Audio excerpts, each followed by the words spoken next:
Hi, welcome to 106.9 News. I'm Chuck, your host, and today we are interviewing Arturo Sosa, who is the Superior General of the Jesuits. Hello. So, Arturo, how does it feel to be the Superior General? I'm very happy to be elected Superior General. It's a great responsibility that God has given to me, and I feel that, working with God and working with all the other Jesuits can help me to further both the order and God's kingdom. So, when were you elected? What year? I was just elected, recently this past October of 2016. Wow, so you're on the job. Yeah. So, all this about your job, more about you. When were you born? Okay, I was born on November the 12th of 1948, so in Caracas, Venezuela. So, Venezuelan. So, I assume you know Spanish along with English and anything else? I actually speak 3 to 4 languages. I speak Spanish, English, like you already mentioned. I also speak Italian, and I can understand a little French.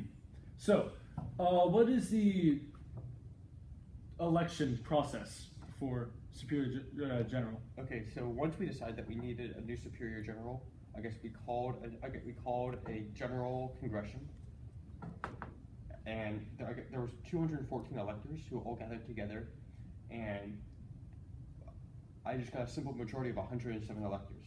I didn't really believe at the beginning I was going to win. However, like I said before, I feel like this is a pretty good responsibility, and I'm happy I have it. Okay, so I imagine they just didn't pick a random priest. What were you before you were Superior General? Before I was Superior General, I was actually the Provincial General of Venezuela, which is kind of like the Superior General, just on a local country scale. So I was in charge of the Jesuit order in Venezuela. So still really high authority. Okay, that's all we have time for. We're going to pass it over to Barry, who is interviewing a local pastor. Hi, welcome back to 106.9 News. I'm Barry, and I'm here with Father Frank. Thanks for coming out today, Father Frank. My pleasure, Barry. So, you're a local parish priest. Yes, I'm the pastor of St. Cecilia's Catholic Church / school. What exactly does a parish priest do? Well, we can convene Mass, so we get to be the presider of Mass. We get to bless the Holy Eucharist and all of that. But since I'm the pastor, I also help manage the finances of the church. Okay, so how long have you been a priest for? 318 years. Wow, that's a quite long time. So, most priests have to take vows when they start?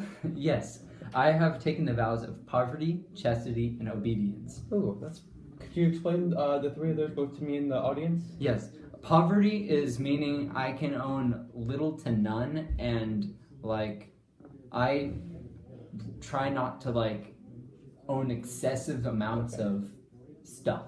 Okay.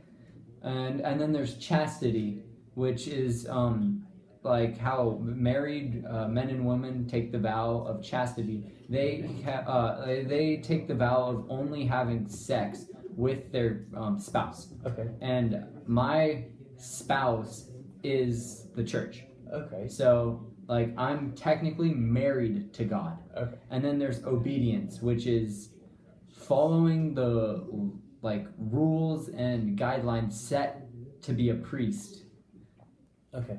And I guess also too, if the higher ups ask you to do a certain task, you can't request not to. You can request not to, but if they're you have to go do this, I can't just say no. So at the end of the day, you have to. Yes. Okay. So back about your vow of poverty.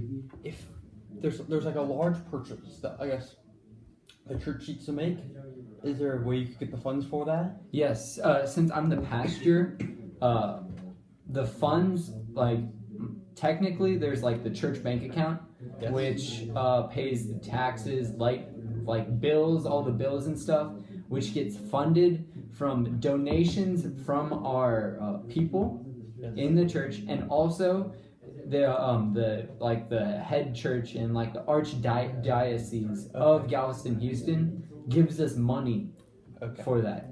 So, and yes, that's how we get our big purchases with them. Okay, so what education do you have?